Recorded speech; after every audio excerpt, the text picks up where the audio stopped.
ఆందోళనలు చేస్తున్న విద్యార్థులను పట్టుకుని గుంటనక్కలు, అక్కడ జింకలు లేవు గుంటనక్కలు ఉన్నాయని స్వయంగా ముఖ్యమంత్రి గారు మాట్లాడుతున్నారు.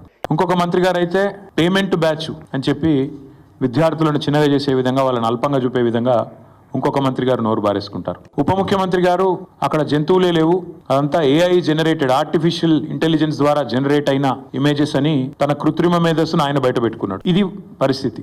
మేము ప్రభుత్వానికి చెప్పేది ఏమంటే, ఇది దాయాదుల పోరు కాదు, ఆస్తి తగాదా అంతకంటే కాదు.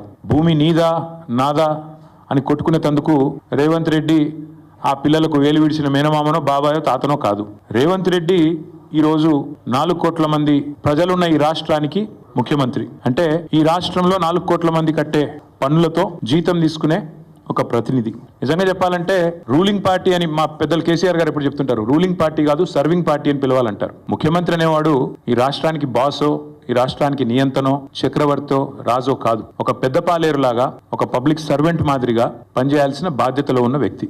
మంత్రి అయినా, ఎమ్మెల్యే అయినా, ఎమ్మెల్సీ అయినా మేమందరం కూడా వేరే పబ్లిక్ సర్వెంట్స్, మేమంతా ప్రజా సేవకులం. ఈ విషయం మర్చిపోయి తనకు రాజ్యాంగబద్ధమైన పదవులు ఉన్నా అన్న విషయాన్ని పూర్తిగా ఇంగితం కోల్పోయి రేవంత్ రెడ్డి గారు చేస్తున్న దురుసు మాటలు, దురుసు వ్యాఖ్యలు ఏవైతున్నాయో వారికి కొన్ని విషయాలు నేను గుర్తు చేస్తా ఉన్నా. మనందరం కూడా public servants, we are all public servants including you. ఇదేం పటేల్ పట్వారి వ్యవస్థ కాదు, ఇది నియంతృత్వం కాదు. ఇక్కడ ఎవరు రాజులు లేరు, చక్రవర్తులు లేరు. నువ్వు ప్రజల చేత ఎన్నుకోబడ్డ ఒక ఎమ్మెల్యే మాత్రమే.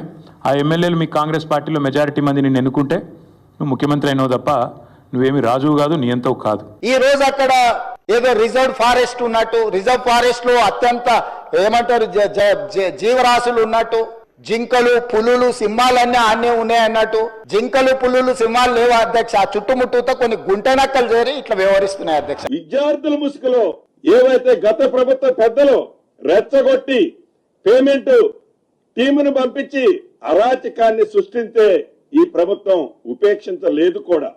ఒక రకమైనటువంటి ఆర్టిఫిషియల్ ఇంటెలిజెన్స్ తో క్రియేట్ చేసిన బొమ్మల్ని, ఫోటోల్ని, వీడియోలను కూడా పెట్టి సర్క్యులేట్ చేస్తూ ఉన్నారు.